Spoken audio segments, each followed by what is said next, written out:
Appartamento protetto. Questo è il nome del nuovo stabilimento in favore di pazienti affetti da disturbi psichiatrici, inaugurato nella giornata di giovedì 9 maggio in via Verdi 14. Un servizio reso possibile grazie alla sinergia di più forze, dall'amministrazione comunale all'ULSS 10 all'Associazione Italiana Tutela Salute Mentale. Un progetto importante che anche nel suo piccolo dimostra come la città sandonatese sia sempre attenta alle esigenze per i più bisognosi, a testimonianza inoltre di come con la volontà e la voglia di partecipazione sia possibile realizzare un servizio che aiuti persone con difficoltà.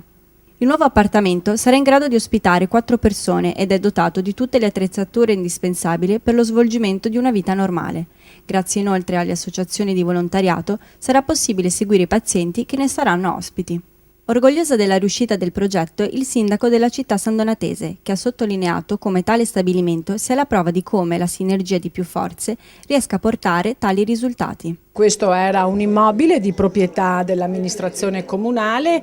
con la destinazione ad essere assegnato quale alloggio popolare, ma che non veniva assegnato perché comunque le condizioni da un punto di vista di manutenzione straordinaria erano tali che l'amministrazione non si impegnava per metterlo a norma. E nel momento in cui noi l'abbiamo fatto vedere all'associazione, l'associazione ha detto ci pensiamo noi e quindi ha attivato questa rete di volontari, ognuno con la propria disponibilità, chi con la propria professionalità è riuscito non solo a fare gli interventi di manutenzione, ma anche a trovare chi poteva donare l'arredo, chi poteva fare le tende, chi poteva dipingere, e quindi oggi abbiamo una vera casa, una casa che tra l'altro si inserisce in un contesto urbano, e quindi questo accentua la necessità di integrare chi ha difficoltà nei luoghi di vita,